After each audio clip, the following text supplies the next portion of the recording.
what we've really come to understand is it's the hand action that actually drives. If you have good hands, you know what to do with your hands. So much works back into the body, and the golfer they're empowered when they know how to use their hands properly. Gentlemen? So what do you reckon? Do you think we've given enough about impact? Should we follow through from there?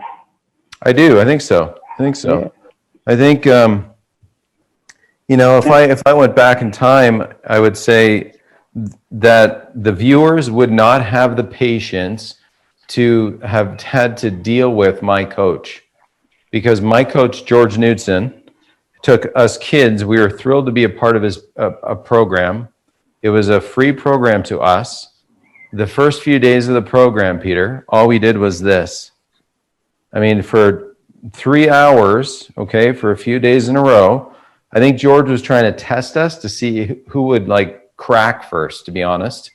We went from this address position, no backswing, into this kind of knees together, weight into the lead heel, up on the trail toe, knees together. And so he stood there while we did that. And guess what? We got pretty good at that. And do you think we gave George a hard time about that? 0. Because he was the coach. We were the kids. He told us what to do. We did it. Now, students we teach nowadays aren't that patient, nor are kids. Some of the great students are, and they get really good really fast. But once we got to a point where we realized that we were transporting the weight of the golf club from this starting form to that finish form, and we kind of knew where that was, the amazing thing was that the reliability from transporting the weight of the club that way, obviously training in the other pieces, but that got to be the play thought. That got to be the simplest thought to go play with. Starting form, finishing form. Now, to Peter's point in training and his awesome systematic way of teaching you that, there's stuff that is between those things, starting form and finishing form. But when you play golf, you want simple thoughts. In the simple thought, can you transfer the weight of the club to a place that you know where it goes? Because most people can't do that. And once you can, you have a lot of command over the golf club, and you have command over the golf ball. Yeah, exactly.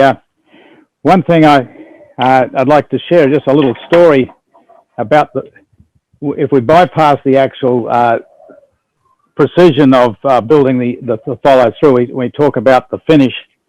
You're 100% right, Martin. You can't be thinking about all these mechanical things and expect to play a good game of golf. You have to make it as simple as possible. And that finish idea, I remember when I first went on tour, there was a coach down here at Yarra Bend, and he was a very good coach named Graham Campbell, and he was giving a lesson. I just played the Dunlop International, and I qualified, but the next couple of days later I was going to fly to New Zealand, and I went with my buddy he was having a lesson with Graham, and after the lesson with Graham, I said, Graham, can you give me a bit of have a look at my swing and see if there's anything I can improve?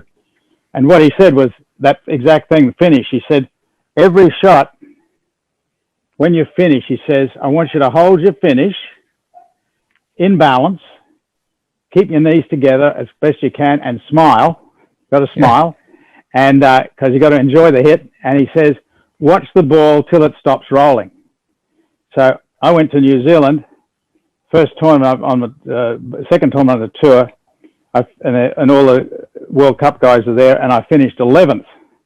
The next week, I led the New Zealand Open for 3 rounds. 3-putt the last hole, unfortunately, and didn't win, but ran about 9th. But that idea of finishing is really something that we want to hammer home. So, do you think we better not bypass follow through though, eh? Oh no, for sure. Okay. So, So here's the thing. I think most people out there watching this think that follow through is finish. You see what I mean? They don't really understand that impact to follow through to both arms straight is something that they're not able to do this because they haven't gone A to B. Elbows have separated. They've had to push themselves away from the ground, or as they say, raise their head.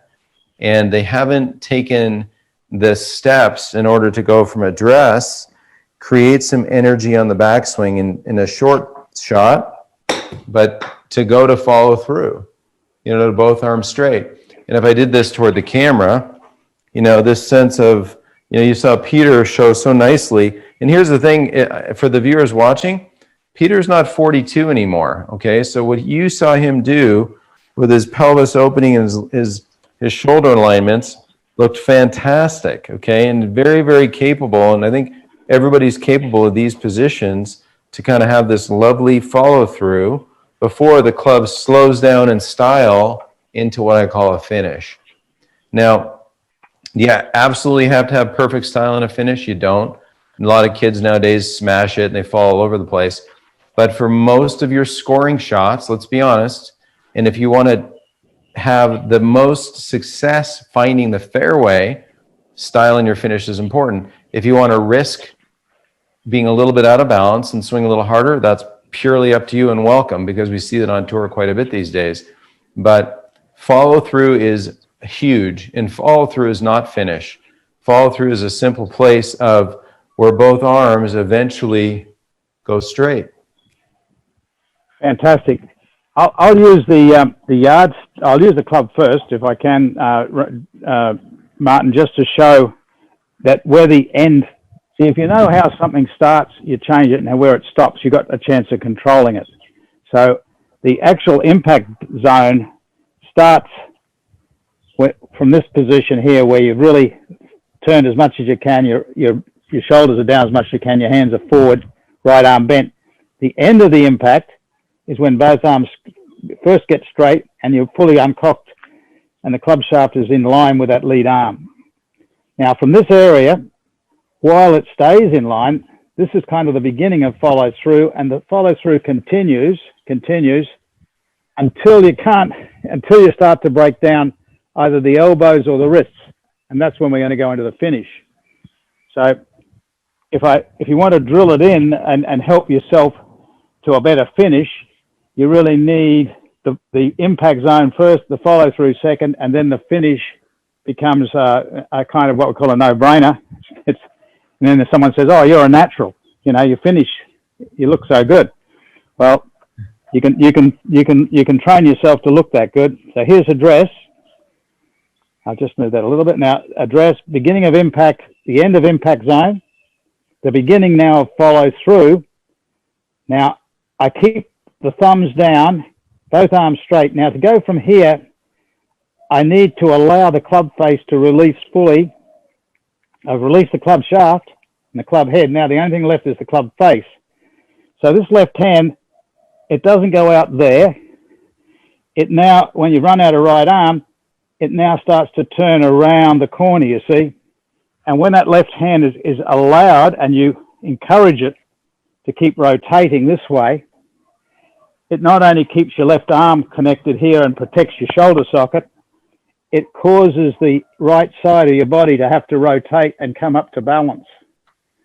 So the beginning of impact, the end of impact, the beginning of follow through. If you just drill this in, you'll find that the body has to go along for the ride because the hands are the source of motion, educated hands. So now I could go a little bit further, and that's about it, before something's got to give. I don't want to break my back, so I'm going to let the elbows and the wrists hinge. So Excellent. So that's a drill, and whether you've got a great training aid there for showing the alignments through this area. What's the name of your training aid, buddy? Yeah, we call it the educator. You know, it's basically I got tired of teaching people how to hold a hanger in their grip, so we just made one. It's the educator, and this is a situation where, you know, while you're going to that start of follow through, when you're passing through impact to follow through right there, you can really feel the inline relationship of the club, thumbs down, and then when your body says, okay, that's when I'm going to let the club overtake and slow down in style. You know, elbows are going to fold, followed by the wrist folding a little bit. You know, so those kind of feelings you can put in slowly, build them up, build your confidence until it's a part of you, and that's when you're a, quote, natural. Yeah. what we've really come to understand is it's the hand action that actually drives If you the have life. good